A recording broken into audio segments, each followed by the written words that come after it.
common term loan request that we get is usually when a business wants to buy out another partner in a business, or an individual wishes to purchase a business from somebody else. A term loan solution is great for cases like this, and we recently had an example of an individual who was purchasing a business and they needed some capital to help close the deal, as it were. And so the bank had agreed to give them a third of the purchase price.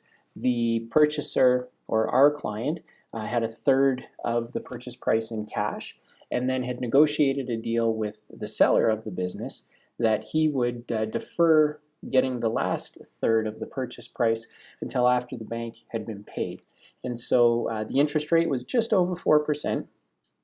It was amortized over 5 years, so that means the new buyer of the business had 5 years to pay the bank back, and then could begin making good on the rest of the payment owed to the seller.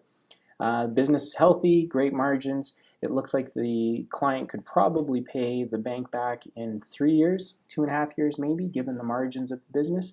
And then the current owner, who will now just simply be an investor, they can get their money a little quicker too. So that's a common example of how a term loan gets used. And banks generally don't want to pay for the whole purchase price of a business, as was the case here. But the bank was comfortable enough with the interest rate and what they were prepared to offer that they gave a third of the purchase price.